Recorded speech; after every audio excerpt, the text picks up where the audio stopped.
अंबरनाथ विधानसभा मतदारसंघाचे आमदार बालाजी किनीकर यांनी विधिमंडळाच्या पावसाळी अधिवेशनात बुद्धभूमी फाउंडेशन वालधुनी कल्याण पूर्व येथील उड्डाणपूल प्रकल्पासंदर्भात लक्षवेधी मांडल्याने नवीन वाद निर्माण झाला आहे। बुद्धगया धर्तीवर भव्य बौद्ध स्तूप आणि महाबोधी विहार उभारण्याबाबत सर्वांची संमती असल्याचा दावा आमदारांनी सभागृहात केला होता।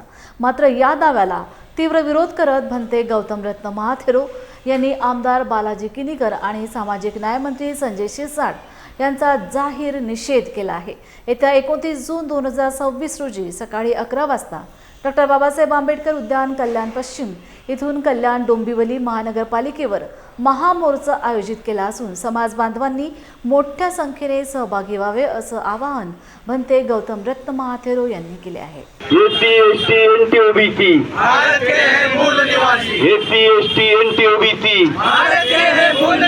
कुठलाही निर्णय झाला नाही आणि त्याही पुढे जाऊन संजय शिरसाट यांना पुढे जाऊन सांगितलं की त्या ठिकाणी सर्व निर्णय व्यवस्थित झालेत आणि मग व्यवस्थित झाले होते तर पत्रकार परिषद एकट्यानं का घेतली? पत्रकार परिषद एकट्यानं घेऊन त्या ठिकाणी खोटं सगळं संसदमध्ये सुद्धा बोलतात। जबाबदार ठिकाणी विधिमंडळामध्ये खोटं बोलले दोघे सुद्धा।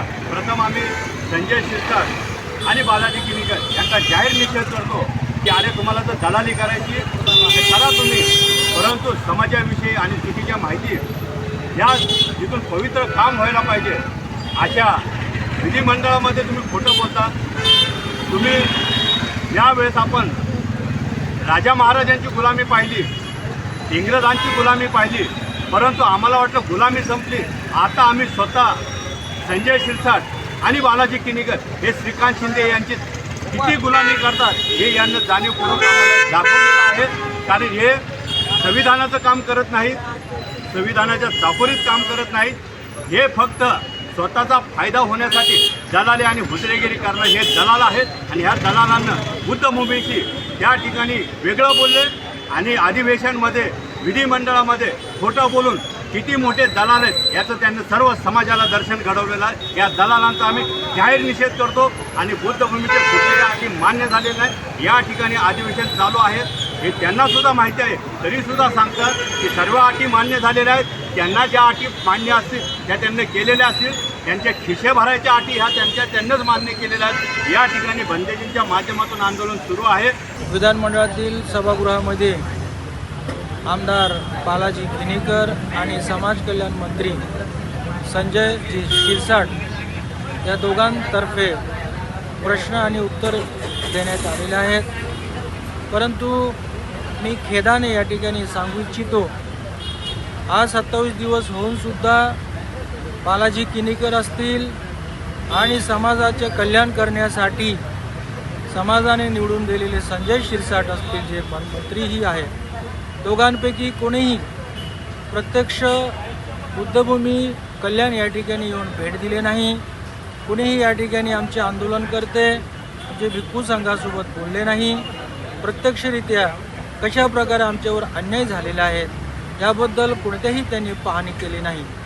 अशा कोणत्याही स्वरूपाचे त्यांनी गोष्टी न करता काल विधिमंडळामध्ये पूर्णपणे त्यांनी खोटी माहिती दिलेली आहे। जसे की बालाजी किनीकर सांगतात या ठिकाणी काही लोक थेट निर्माण करीत आहेत। त्यांना समजलं पाहिजे 27 दिवसापासून नेतृत्व करणारे हे बौद्ध भिक्खू संघ आहेत, तथागत भगवान गौतम बुद्धांचा शांततेचा मार्गाने चालणारे पंथवर्ग आहेत। मग यांच्याकडून थेट निर्माण होण्याचा 27 दिवसामध्ये अशा कोणत्याही घटना घडून नसून सुद्धा खोटी माहिती ते त्या ठिकाणी दिलेल्या आहेत। त्यांना जर थेटबद्दल सांगायचे असतील 27 दिवसापूर्वी आता 30 मेला कोणी थेट निर्माण केलेला आहे।